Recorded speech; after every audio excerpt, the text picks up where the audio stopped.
I stared in disbelief at the woman standing on my doorstep, suitcase in hand. "Eloise, what are you doing here?" My mother-in-law brushed past me without an invitation. "Well, aren't you going to let me in, dear? I've come to help with the baby." "Help?" I repeated dumbly. My protests were drowned out by the sound of my husband's voice. "Mom, what a wonderful surprise." Dean hurried over and enveloped Eloise in a hug. I watched the scene unfold with rising panic. This couldn't be happening. Eloise was now disentangling herself from Dean's embrace, tutting loudly. "Honestly, you two? This place is a mess. Have either of you lifted a finger to prepare for the baby?" Before I could respond, Dean jumped in. "You're right, Mom. We've been swamped with work. It'll be a huge help having you here." My mouth dropped open. "A help? Dean, we never discussed this." He shot me an apologetic glance. "Babe, don't be like that. My mom just wants what's best for us." Eloise nodded vigorously. "Of course, dear. A new mother needs guidance, after all." Her eyes bored into mine with thinly veiled disdain. I felt something inside me shrivel. This was exactly how it started with Jillian, Dean's sister. Eloise had swept in after Jillian's first child, running roughshod over every boundary until a bitter rift formed. Now she had her sights set on sinking her claws into my family, too. "I don't need any guidance," I bit out. "We're doing just fine on our own." Dean's brow furrowed in that familiar stubborn line. "Don't be rude, Corinne. My mom is trying to help." "Yes, I am." Eloise looped her arm through Dean's in a practiced motion. "But if my support isn't wanted, I understand." Her gaze slid to me, eyes glistening with artificial hurt. I clenched my jaw, fury warring with desperation. I knew how this game ended. If I held my ground, I'd be the vilified one, the ungrateful daughter-in-law who shamed her devoted husband by rejecting his loving mother's overtures. When Dean's pleading expression joined the fray, I felt the last of my resistance crumble. "Fine," I gritted out. "She can stay." Eloise's smile was a rictus of false warmth. "Thank you, dear. I'll try not to be a burden." I caught the gleam of triumph in her eyes and felt the first cold tendrils of dread uncurling in my heart. By allowing Eloise across the threshold, I'd granted her a foothold, and I had the terrible feeling she wouldn't relinquish it without one hell of a fight. True to her word, Eloise was indeed a burden from the moment she arrived. Within days, she had critiqued everything from my housekeeping to my wardrobe. "Really, Corinne, you're going to wear that? It does nothing for your figure." She clicked her tongue in disapproval as I pulled on a loose maternity top. Dean, ever the peacekeeper, tried to intervene. "Mom, lay off." "Corinne looks great." But Eloise merely waved him off. "Of course you'd say that, dear. But a mother needs to speak some hard truths sometimes." Her eyes bored into me again with that familiar disdain. I bit back the urge to snap at her, knowing it would only make me the vilified one in Dean's eyes. I felt the old anger and hurt churning in my gut, the same volatile stew I'd fought so hard not to inflict on my own mother.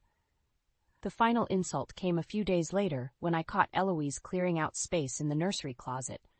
"What are you doing?" I demanded, my tenuous hold on civility fraying. Eloise didn't even turn around.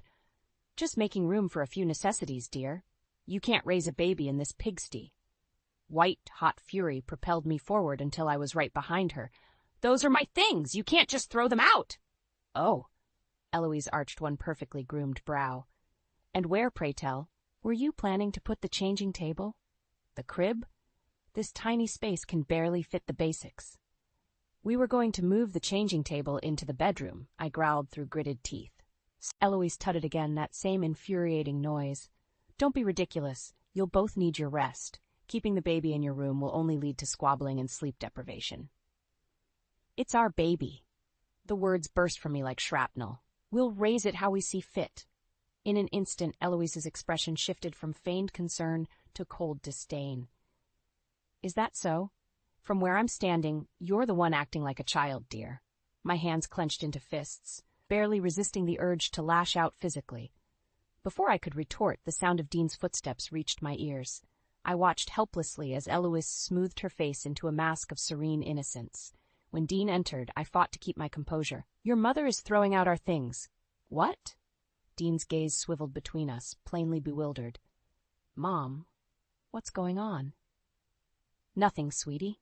Eloise was the picture of aggrieved gentility. "I was merely trying to make some space. But if Corinne would rather the baby sleep in squalor... That's not what I said. I could hear the shrillness in my own voice. Dean held up his hands in a placating gesture. Hey, let's all just take it easy, okay? The sickly sweet smile was back as Eloise laid a hand on his arm. Of course, honey, you know I only want what's best for you both. In that moment, I saw it all too clearly. Her maddening gaslighting, her manipulation of Dean's emotions to undermine me. Her flagrant disrespect for any boundaries I tried to set. This was why Jillian's family had cut ties. And if I didn't do something soon, Eloise would drive the same explosive wedge into my own marriage. A few days later, I escaped to my friend Maya's house, needing a break from the suffocating tension. I just don't know what to do, I vented as soon as she opened the door. Eloise is driving me crazy. She questions everything I do, oversteps every boundary. Maya ushered me inside, her expression one of sympathy. That's awful, Corinne. Why don't you just kick her out? I've tried. I sank onto her sofa with a groan.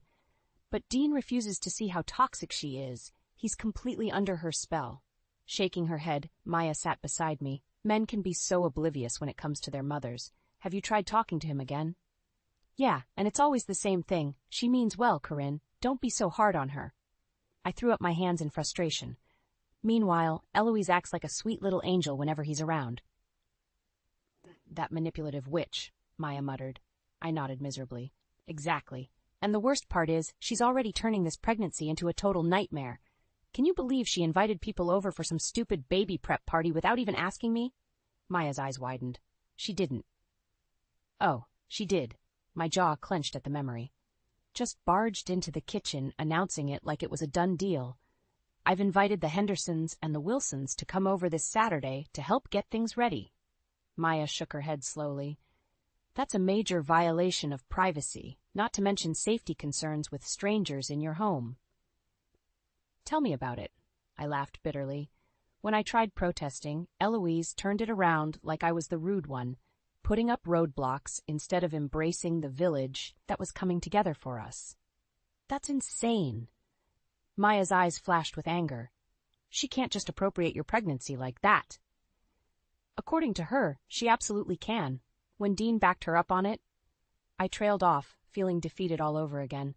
Maya's hand found mine, giving it a comforting squeeze. Hey, you can't let her get away with steamrolling you like this. That's exactly what she wants. Her words struck a chord.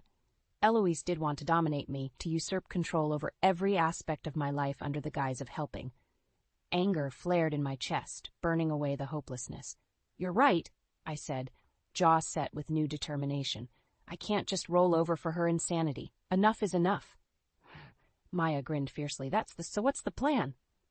100 possibilities flickered through my mind, each more outrageous than the last. But one in particular made me pause. A half-formed scheme taking root.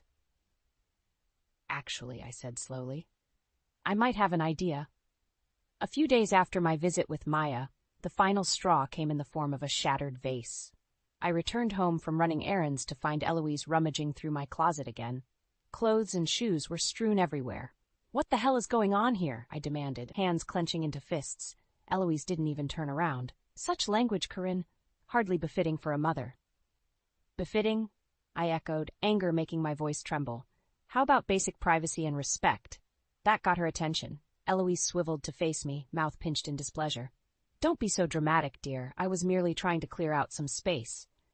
By destroying my closet? Those are my things. Clutter and chaos, more like. She sniffed disdainfully. You'll thank me once the nursery is ready. Something inside me snapped at her sheer entitlement. Get out, I bit out through gritted teeth. Get out of my house right now. Eloise's eyes went wide with unconvincing hurt. Corinne, surely you don't mean... I mean it, I overrode her sharply. You've overstayed any welcome you might have had. Pack your things and leave. For a moment, she seemed taken aback by my vehemence. But her recovery was swift, lips curling into a disdainful smile. You poor, deluded girl. You honestly believe you have any authority here? Her tone was laced with patronizing pity. This is my son's home, and whether you like it or not, I'll always have a place in it. White-hot fury lanced through me. Before I could retort, the sound of shattering glass rent the air as my foot knocked over a vase. Eloise's hand flew to her mouth in theatrical dismay. "You clumsy child! Those were antique Venetian, you foolish girl!" I opened my mouth, any remaining respect I'd harbored for this woman withering on my tongue. But it was Dean's voice that cut through the tension. "What's going on?" I heard a crash. He took in the scene with bewildered eyes, the clothes strewn everywhere, my flushed cheeks, Eloise's look of carefully crafted dismay. Before I could say a word, she pounced. "Oh, sweetie, it was simply dreadful. I was only trying to help organize a bit, and Corinne just flew into a rage." "What?" I choked out. "That's not shattered that priceless vase your grandmother left me in a fit of uncontrolled temper." Eloise went on, tears welling artfully in her eyes. "I did not." I turned desperately to Dean. "She was going through my things again without permission." But the damage was done. Dean's expression was a kaleidoscope of conflicting emotions, disappointment, anger, hurt, all directed at me. "That's enough," he said lowly. "We'll discuss this later. Mom, why don't you go lie down?" With a tremulous sob, Eloise nodded and exited the room. I was left alone with Dean, suddenly bone-weary under the weight of his stony glare. "Well?" he prompted after a stilted silence. "What do you have to say for yourself?" I opened my mouth, 1,000 recriminations on my tongue. But in that moment I knew no defense would be enough to sway him. Dean was too entrenched in his blind support of his mother. My shoulders sagged in defeat. What was the point of fighting a war I couldn't win? That night, as I lay awake in bed, the first flickers of another strategy began taking shape. If shouting matches and explosive confrontations failed, perhaps a more subtle approach was needed. Eloise wanted to undermine me?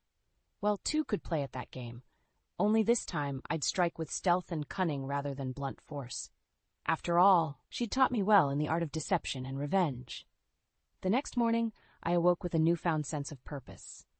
As Eloise swept into the kitchen, serene as ever, I forced a placating smile. "Good morning. I'm so sorry about my outburst yesterday. The pregnancy hormones, you know." I let out a self-deprecating chuckle. Eloise's eyes narrowed fractionally before she smoothed her features. "Well, I certainly understand how unsettling this transition can be, dear." "Exactly." I nodded in agreement. "Which is why I'm so grateful to have your guidance. You're absolutely right. I need to start nesting and embrace the village rallying around us." Her smugness was palpable, suspicion forgotten. "I'm pleased you've finally come to your senses." Over the next few days, I played the part of the reformed, compliant daughter-in-law to perfection. When Eloise criticized my cleaning methods, I listened meekly. As she reorganized the house to her liking, I uttered not a word of protest.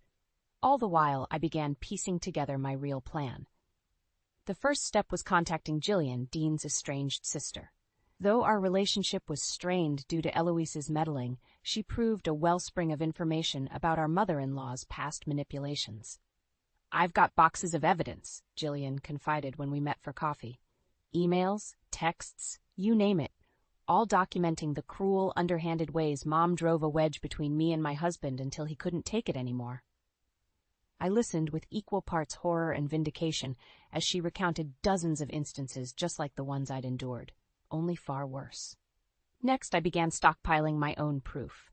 Each time Eloise bounded a line, I hit record on my phone to capture the rants and diatribes when Dean wasn't present, her feigned politeness giving way to biting derision and judgment. "Who does she think she is, contradicting me like that?" she fumed after one argument about baby supplies. "She's worse than a child. At least children still mind their elders." Through it all, I maintained my facade of humbleness and compliance. Let Eloise have her shallow victory for now. She could swan around playing the martyr, the voice of reason, right up until her own actions undid her. The final piece fell into place when Maya helped me get in touch with 2 other daughters-in-law who'd been driven apart from their families by Eloise's poisonous influence. "Sarah and I used to be so close," Patty lamented, "but after our first big fight, which Mom masterfully instigated, she went running straight into her arms for support. I never stood a chance against that emotional blackmail." Their anecdotes were eerily similar. Seeds of discord planted, allegiances divided, families torn asunder, all through Eloise's insidious machinations. By the time I hung up the phone that night, my path was clear. If this was the only way to wrest back control, to protect my family from the toxicity Eloise represented, then so be it. The next morning at breakfast, I was all sugary smiles as Eloise breezed in. "I've been thinking," I began lightly. "With the baby's arrival getting closer, I really want to clear the air, do something to bring everyone together again as a family." Eloise paused mid-sip of coffee, intrigued by my uncharacteristic olive branch. "Oh, what did you have in mind, dear?" My lips curved into a smile that held no warmth. "A family dinner, actually. I think it's time we all had a long, overdue discussion about the future." The night of the family dinner, I was near vibrating with nervous anticipation. Despite my outward calm, it took every ounce of effort to keep my hands from shaking as I set the table. Right on schedule, the doorbell rang. I pulled open the door to find Jillian shifting awkwardly on the front step, her husband Rick beside her. "Thanks for coming," I murmured, ushering them inside. Jillian's expression was tight, her gaze flicking around like a trapped animal. "You're sure about this, Corinne?" Before I could respond, Maya arrived with Patty and Sarah in tow. A chorus of startled greetings filled the air as Eloise swept in from the kitchen.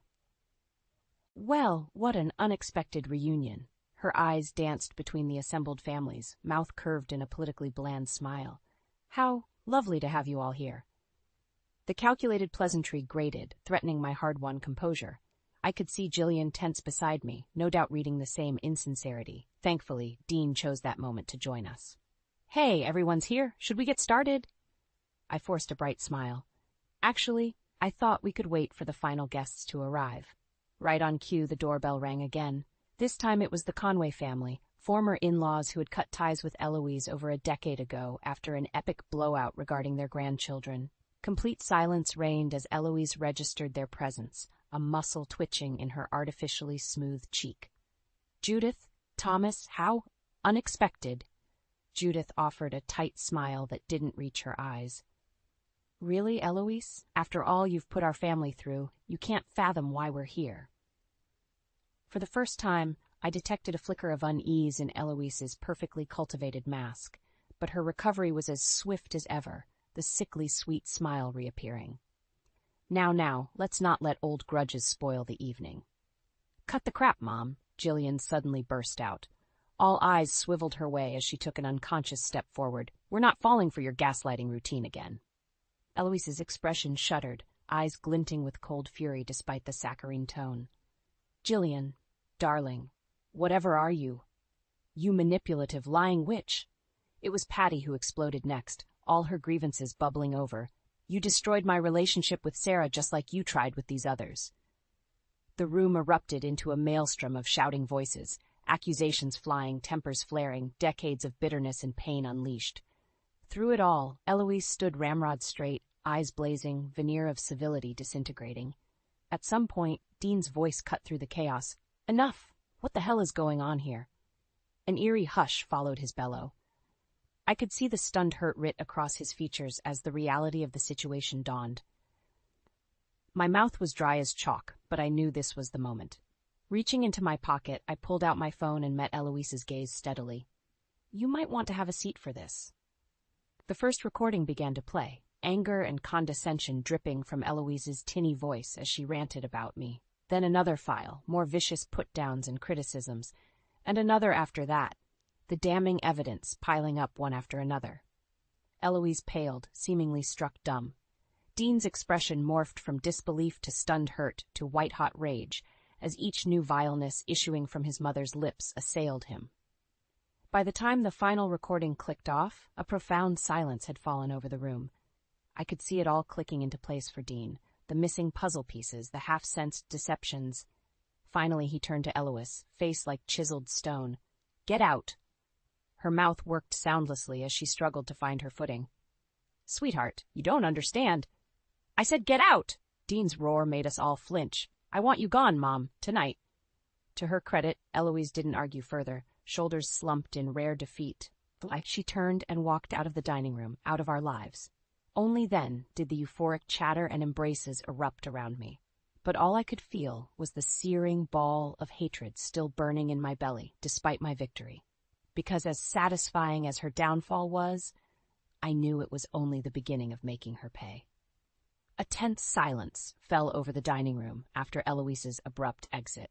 I could sense the weight of 1,000 unspoken questions, accusations, and recriminations hanging in the air between Dean and the assembled families. Judith Conway was the first to break it. "Dean, I know this is a shock, but your mother's behavior—" "Don't."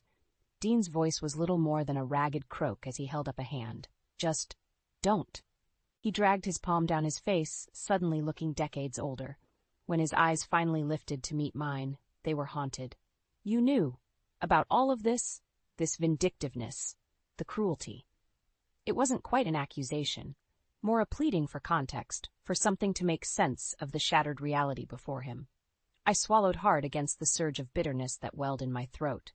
How many times had I tried explaining, only to be brushed aside? But righteous anger would only push him further away now.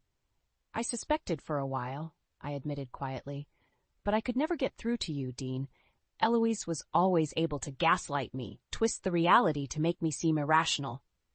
He flinched slightly at her name, then sank heavily into a dining chair. The wariness emanating from him was a physical force. "So that's why you brought everyone here." Rick broke the stilted silence, realization dawning. "To gang up and force the truth." I opened my mouth to protest the callous phrasing, but Patty jumped in quickly. "Not gang up," she said firmly. "Corinne had to take drastic steps because of how thoroughly Eloise isolated us all, divided and conquered to maintain control." A dull flush crept up Dean's neck as he digested her words. I could practically see the pieces clicking into place, memories and long-buried doubts resurfacing to be viewed under a new, but unerringly honest light. Jillian reached across the table, placing a tentative hand over his. "I didn't want to believe it at first either. Not about Mom." Her lips twisted in a rueful approximation of a smile, but her awfulness became impossible to ignore after a while. Dean's jaw clenched hard, eyes glistening with shame, anger, a kaleidoscope of volatile emotions. When he spoke again, the words emerged muffled, as if forced between gritted teeth. "All this time? The horrible things she said about you." His haunted gaze found mine again, as the gravity of his betrayal seemed to crash over him in waves. While I just stood by and let her. A pregnant pause lingered as the accusation remained unspoken. In that moment, I could have lashed out, unleashed the full fury of my spite and grievances upon him. But something in his ravaged expression stayed my tongue. Because as righteous as my anger burned, his anguish ran equally deep. My husband had been gaslit, masterfully manipulated by a toxic parent, just like the others in this room. His world had been upended as thoroughly as mine once was, so instead of dealing further blows, I rose and crossed to where he sat, slumped. Ignoring the others' questioning stares, I reached out and drew his head against my stomach, cradling him against the swell of my pregnancy. "It's going to be okay," I murmured, feeling his ragged breaths against my abdomen. "We're going to be okay." Dean stiffened for a moment, then seemed to melt into my embrace like a marionette with its strings cut. I stroked his hair lightly as his shoulders began to shake with silent sobs, offering him this rare shelter and solace. This was a new beginning, I realized, one built on a foundation of brutal truth, but truth nonetheless. Whatever came next, we would face it together as partners rather than adversaries. The cycle of toxicity and deception was broken. That night, as we fell into an exhausted sleep tangled in each other's arms, I understood the true cost of vengeance was not violence or hatred, but mercy. Mercy hard-won and bestowed upon the humbled. Only then could the past be laid to rest, making way for a brighter future. In the weeks after Eloise's banishment, an uneasy calm descended over our household. Dean and I walked on eggshells around each other, both still processing the cataclysmic shift in our reality. He spent long hours at work, as if immersing himself in familiar routines could undo Eloise's ruinous legacy. When he was home, a brittle tension crackled between us, both skirting the emotional minefield her deceptions had laid. I understood his withdrawal, his need to compartmentalize. God knew I'd erected my own fortresses over the years to survive Eloise's psychological warfare. But even those thick-walled defenses were straining under the weight of all that had transpired. The turning point came one night over a stilted dinner of reheated leftovers. Dean set down his fork with a dull clank. "This isn't working." I froze mid-bite, heart jackrabbiting as terrible scenarios flickered through my mind. Was this the moment our marriage finally buckled, shattered by the strain of Eloise's machinations? But when I met his gaze, I saw only weary resolution. We can't keep living like this, Corinne. Tiptoeing around each other, sidestepping what happened. He exhaled a frustrated breath, raking a hand through his hair.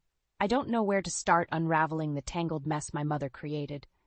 But I do know shutting you out again isn't the answer. Something inside me unclenched at his words. I'm not going anywhere, I said impulsively. We'll get through this together.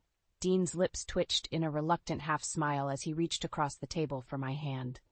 Together. I like the sound of that.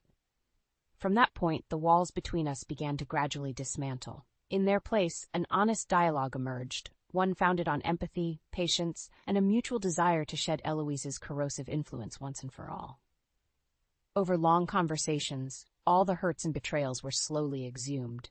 The constant belittling, the manufactured conflicts designed to drive wedges, the insidious gaslighting that had us both questioning our reality. Laying it all bare was an excruciatingly painful process. But with each buried wound exposed and lanced, I felt lighter, more whole. Roles reversed too, as Dean opened up with a raw vulnerability I'd never witnessed before. He spoke of being the idealized son, the golden child who could never escape Eloise's web of demands and criticisms despite his devotion. I think a part of me always longed for her approval, he confessed haltingly, which is why I was so blind to her cruelties, no matter who tried warning me. In turn, I divulged the bone-deep fears Eloise had awoken, of being alone and outmatched as a new mother, of tainting our child's upbringing with echoes of the dysfunction that marred my own childhood. You saved me from that, I admitted, cradling my rounded belly. Saved us both. By the time the last of our lacerations had been cleansed and bound, I felt closer to Dean than I had in years. Not simply spouses united by domesticity, but partners buckling back to withstand the onslaught of trauma. Our bedroom became a sanctuary again, a sacred space reclaimed from the toxic taint of Eloise's influence. Physical intimacy took on new, profound dimensions as we relearned each other's boundaries and needs.